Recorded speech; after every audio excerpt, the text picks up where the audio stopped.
Assalamualaikum warahmatullahi wabarakatuh. Yang kami hormati Ibu Nurhayati Siregar selaku dosen pengampu pada mata kuliah Akuntansi Keuangan Berkelanjutan kelas AK702. Izin Ibu, di sini kami dari kelompok 1 akan memaparkan laporan keberlanjutan pada perusahaan PT Pertamina Persero mengenai GRI apa saja yang terdapat dalam laporan keuangan berkelanjutan pada PT Pertamina Persero.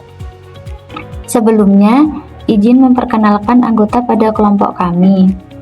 Perkenalkan, nama saya Ahmad Inzil Anwar, NIM 250301020452. Ya, Fatmasari dengan nomor NIM 2503010203334. Saya Elisa Dian Margareta dengan NIM 250301020124. Perkenalkan, nama saya Ersa Hanisa dengan NIM 2503010200123. Perkenalkan, saya Fuji Hastuti dengan NIM 2503010200122. Perkenalkan, nama saya Gendiramba Febrianti dengan nomor NIM 2503010200134. Baiklah, selanjutnya kami akan memulai dari profil perusahaan PT Pertamina Persero. Transformasi PT Pertamina Persero yang berlangsung sejak tahun 2020 menghantarkan perseroan berada di peringkat pertama Fortune Indonesia 100, peringkat 3 Fortune Asia Tenggara, serta peringkat 165 Fortune Global 500. Visi dan misi PT Pertamina Persero. Visinya yakni menjadi perusahaan energi yang mengedepankan ketahanan, ketersediaan, dan keberlanjutan energi. Dan misinya itu sendiri yakni menyediakan energi melalui solusi inovatif yang memberi nilai tambah untuk masyarakat. Berikut adalah nilai perusahaan pada PT Pertamina Persero yang dapat disingkat menjadi akhlak. A itu sendiri adalah amanah, yakni memegang teguh kepercayaan yang diberikan. K-nya adalah kompeten, yakni perusahaan PT Pertamina Persero ingin terus belajar dan mengembangkan kapabilitasnya. Untuk H yakni harmonis, yakni saling peduli dan menghargai perbedaan. L yakni loyal, berdedikasi dan mengutamakan kepedulian bangsa dan negara. Adaptif untuk A yakni terus berinovasi dan antusias dalam menggerakkan ataupun menghadapi perubahan. Dan K yang terakhir yakni kolaboratif, yakni ingin membangun kerjasama yang sinergis. PT Pertamina Persero itu sendiri memiliki alamat kantor pusat di Gedung Geraha Pertamina, Jalan Medan Merdeka Timur, nomor 11-13, Jakarta Pusat. Status perusahaan yakni perseroan terbatas, badan usaha milik negara, dengan bidang usaha energi dan kepemilikan saham 100% pemerintah Republik Indonesia. Baiklah, selanjutnya akan diteruskan oleh rekan saya. Materi selanjutnya adalah terkait dengan GRI Standar 2021, di mana terbagi menjadi 3 secara general. Yang pertama ada GRI 1 yang berfokus pada prinsip dan konsep, di mana dalam laporan keberlanjutan PT Pertamina telah memenuhi beberapa prinsip, antara lain yang pertama adalah laporan penjaminan dilakukan menggunakan standar verifikasi AA1000 dengan tingkat menengah atau moderate yang memenuhi prinsip akurasi dan keandalan. Kemudian ada menampilkan data time series dari tahun ke tahun, dan pelaporan keberlanjutan dilakukan 1 kali dalam 1 tahun sesuai dengan periode pelaporan yang memenuhi prinsip ketepatan waktu. Kemudian ada laporan mencakup keberhasilan sekaligus risiko dan keterbatasan perusahaan yang memenuhi prinsip keseimbangan. Kemudian yang terakhir adalah penerapan target net zero emission 2060 dan SDGs yang memenuhi konteks keberlanjutan. Kemudian yang kedua ada GRI 2 yang fokusnya pada profil dan tata kelola perusahaan dalam keberlanjutan. Nah, ini yang pertama terkait dengan profil perusahaan, mencakup identitas perusahaan, status BUMN, skala usaha, struktur holding, subholding, serta wilayah operasi. Kemudian ada strategi yang terintegrasi dengan keberlanjutan, khususnya transisi energi dan target net zero emission 2060. Kemudian ada etika dan integritas, di mana komitmen perusahaan terkait dengan etika dan integritas melalui kode etik, kebijakan anti korupsi, dan HAM. Kemudian ada tata kelola yang transparan mengenai struktur, peran, dan tanggung jawab Dewan Komisaris dengan direksi dalam hal pengawasan keberlanjutan. Dan yang kelima ada keterlibatan pemangku kepentingan, di mana praktik keterlibatan kepentingan ini secara sistematis melalui berbagai inisiatif pengembangan potensi lokal, pemberdayaan masyarakat secara keberlanjutan, serta pelestarian kearifan lokal. Kemudian yang keenam ada proses pelaporan organisasi yang meliputi tujuan laporan, standar yang digunakan, periode, dan batasan pelaporan. Kemudian yang ketiga ada GRI 3 yang berfokus pada cara menentukan topik material keberlanjutan. Nah, pada PT Pertamina ini menentukan 10, mana pendekatannya dilakukan melalui double materiality, melalui depth interview, difasilitasi dengan fungsi sustainability dan pihak independen. Nah, topik yang pertama ini adalah perubahan iklim yang berfokus pada kebijakan net zero emission 2060. Kemudian yang kedua, jejak lingkungan, contohnya adalah pengelolaan limbah yang diungkapkan. Kemudian ada pengelolaan air dan konservasi sumber daya alam terkait dengan efisiensi dan konservasi air. Kemudian yang keempat ada etika bisnis, HAM, dan tata kelola, di mana ini mengungkapkan bagaimana kebijakan HAM, anti fraud atau anti korupsi di PT Pertamina. Kemudian yang kelima ada K3 dan keselamatan, yang mengungkapkan sistem K3 yang dijalankan oleh perusahaan dalam proses keberlanjutannya. Kemudian yang keenam ada riset dan inovasi, di mana perusahaan aktif mengembangkan inovasi teknologi dan produk hijau. Kemudian yang ketujuh ada konservasi keanekaragaman hayati terkait dengan perlindungan flora dan fauna. Kedelapan ada keamanan cyber dan data yang menyangkut ISO 27001. Kemudian 9 ada pelibatan komunitas dan hak masyarakat melalui budaya masyarakat. Dan yang terakhir ada rekrutmen, pengembangan, dan retensi SDM melalui rekrutmen transparan dan talent management. Selanjutnya yaitu GRI 200. Yang pertama, GRI 201 terdiri dari pendapatan Pertamina sepanjang 2024, adanya resiko perubahan iklim, pengelolaan dana pensiun, dan total penggunaan biaya subsidi dari pemerintah yang diterima perseroan tahun 2024. Yang kedua yaitu GRI 202, keberadaan pasar. Tingkat remunerasi pekerja Pertamina Group mengacu pada kemampuan perusahaan dan competitiveness posisi upah sesuai pasar, serta tidak membedakan gender. Kemudian, Pertamina melibatkan pekerja lokal dari setiap unit operasi atau unit bisnis dengan tetap memperhatikan ketentuan internal. Yang ketiga yaitu GRI 203, dampak ekonomi tidak langsung. Manfaat tidak langsung dari keberadaan Pertamina Group direalisasikan melalui penyerapan tenaga kerja lokal oleh pemasok, vendor, kontraktor, mitra kerja lokal. Manfaat tidak langsung signifikan lainnya adalah pembangunan infrastruktur untuk mendukung operasi unit operasi atau unit bisnis. Kemudian GRI 204, praktik pengadaan. Pelibatan kontraktor, vendor, mitra kerja lokal memberikan efek berantai terhadap ekonomi lokal, yaitu dengan membuka lapangan kerja dan mendukung penggunaan produk dalam negeri. Selanjutnya, GRI 205, anti korupsi. Pertamina Group berupaya mencegah tindakan koruptif melalui digitalisasi cegah korupsi, yaitu penerapan One Procurement to Pay dan resertifikasi dan pengembangan ISO 37001 SMAP. Kemudian GRI 206, perilaku anti persaingan.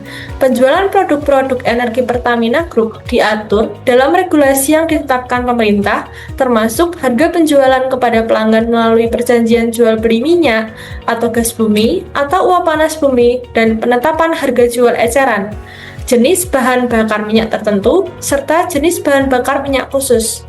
Hal ini menjadikan Pertamina Group tidak dihadapkan pada persaingan usaha dan penguasaan pasar dengan perusahaan lain.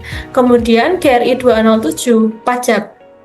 Pengelolaan perpajakan perseroan menjadi tanggung jawab fungsi tax yang dipimpin pejabat perusahaan setingkat Vice President dan bertanggung jawab kepada Direktur Keuangan.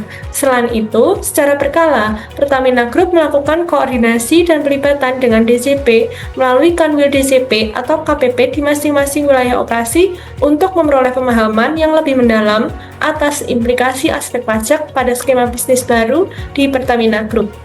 Baik, terima kasih atas kesempatan yang telah diberikan. Izin Ibu, di sini saya akan membedah bagaimana Pertamina mengimplementasikan standar internasional GRI 300 dalam laporan keberlanjutannya. Nah, fokus utama dari pembahasan ini adalah melihat sejauh mana komitmen perusahaan dalam memitigasi dampak lingkungan dari operasional energi mereka. Yang pertama adalah GRI 301. Kita mulai dari aspek pertama, yaitu GRI 301 terkait material. Di sini Pertamina menekankan pada pengelolaan material yang bertanggung jawab dengan dua pilar utama. Yang pertama adalah efisiensi sumber daya, yaitu memprioritaskan material operasional yang ramah lingkungan. Kemudian yang kedua adalah kontribusi domestik berupa penguatan kebijakan P3DN untuk memastikan proyek strategis berdampak positif pada ekonomi nasional sekaligus menekan jejak karbon logistik. Kemudian GRI 302 berlanjut ke GRI 302 mengenai energi. Sebagai raksasa energi, Pertamina fokus pada transformasi internal melalui yang pertama adalah menerapkan ISO 50001 di berbagai unit operasi seperti kilang dan lapangan panas bumi. Tujuannya adalah menekan intensitas konsumsi energi dan membesar porsi energi baru terbarukan atau EBT dalam aktivitas harian perusahaan. Kemudian GRI 303 pada poin 303 ini fokusnya adalah pada sumber daya air. Nah, langkah yang diambil meliputi yang pertama, pemantauan ketat di wilayah kerja yang teridentifikasi mengalami water stress atau kelangkaan air, kemudian dengan menggunakan teknologi pengelolaan effluent untuk memastikan air limbah yang dilepas kembali ke lingkungan telah melampaui standar baku mutu yang berlaku. Kemudian GRI 304 berupa perlindungan biodiversitas. Nah, mengingat operasional mereka sering bersinggungan dengan area yang sensitif ya. Nah, Pertamina ini menjalankan yang pertama ada program restorasi ekosistem serta konservasi flora dan fauna. Kemudian ada studi dampak keanekaragaman hayati untuk memastikan jalur infrastruktur energi itu tidak memutus koridor satwa atau mengancam spesies endemik di sekitar wilayah operasi. Melanjutkan pembahasan sebelumnya, sekarang kita akan berlanjut ke GRI 305 sampai 308. Nah, untuk GRI 305 ini berfokus pada strategi emisi dan net zero.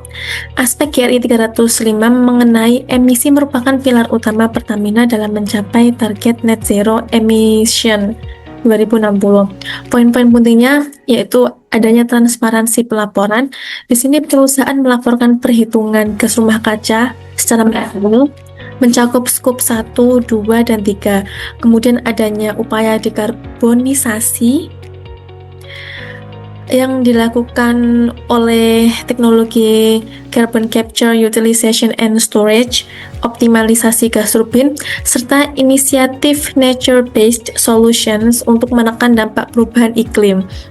Kemudian ada GRI 306 yang berfokus pada prinsip ekonomi sirkular dalam pengelolaan limbah, baik limbah B3 maupun non-B3. Nah, salah satu inovasi yang menonjol adalah pengelolaan sampah terintegrasi yang melibatkan masyarakat.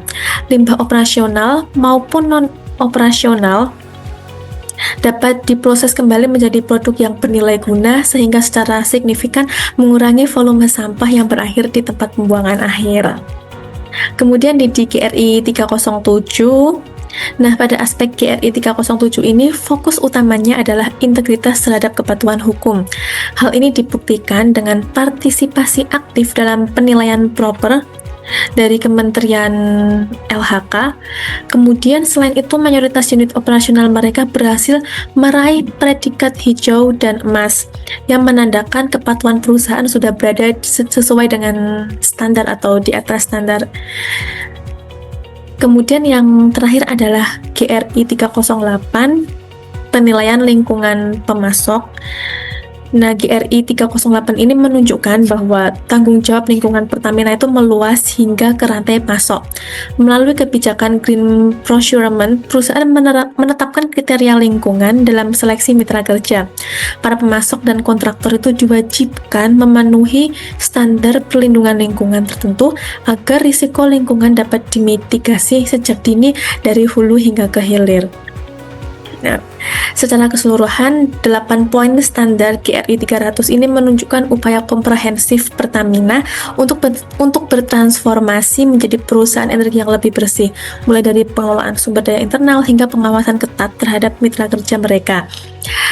Demikian pemaparan dari saya mengenai laporan keberlanjutan Pertamina berdasarkan standar GRI 300. Terima kasih atas perhatiannya, dan saya persilahkan untuk pemateri selanjutnya. Terima kasih. Selanjutnya saya akan membahas mengenai GRI 400 yang membahas mengenai dampak sosial perusahaan terhadap karyawan, masyarakat, dan konsumen. Pertama, mengenai ketenagakerjaan dan hubungan industrial yang dibahas pada GRI 401 dan 402. Pada bab ini, Pertamina memfokuskan bagian ini pada stabilitas internal dan kesejahteraan pekerja. Pada GRI 401 mencakup data rekrutmen karyawan baru dan tingkat turnover.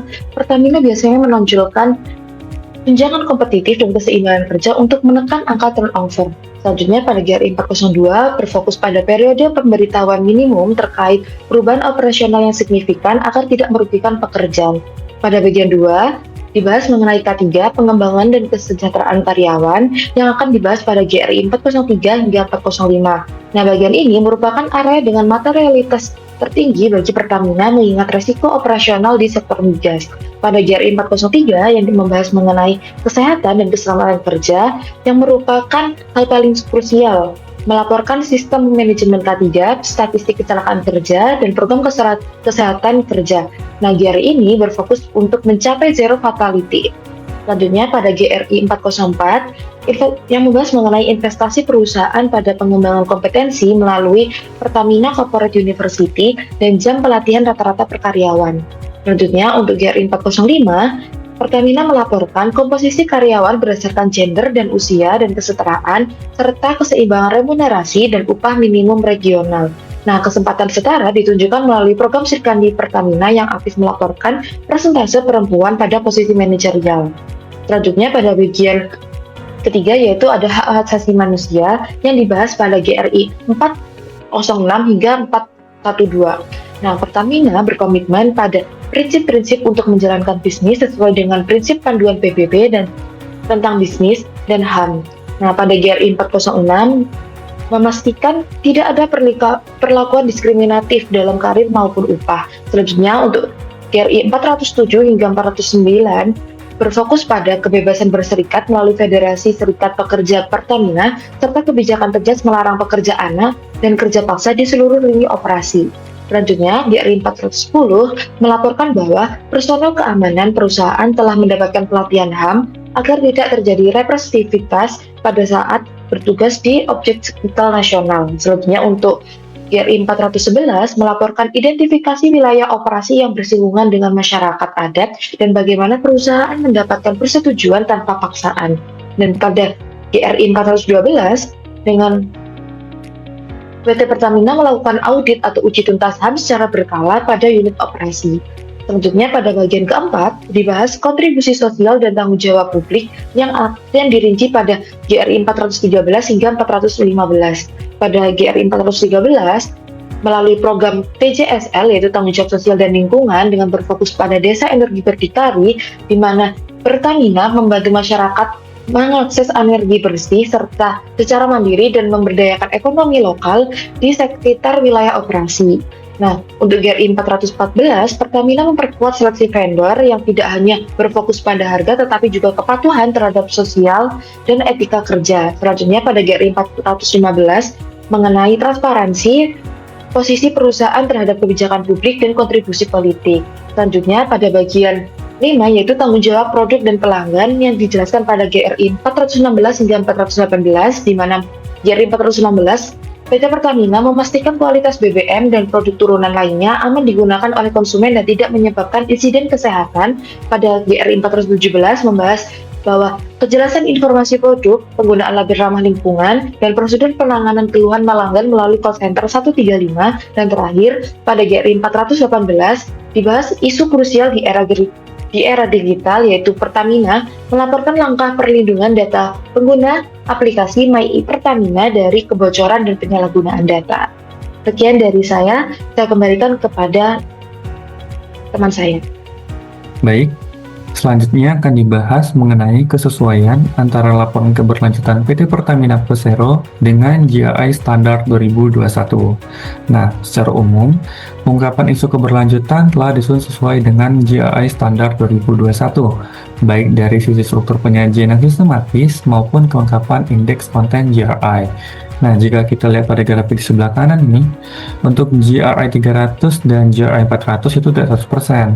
Hal ini dikarenakan untuk GRI 300 ada satu indeks konten GRI yang tidak diungkapkan, dan untuk GRI 400 ada dua indeks konten GRI yang tidak diungkapkan. Untuk rinciannya akan kita bahas di slide selanjutnya.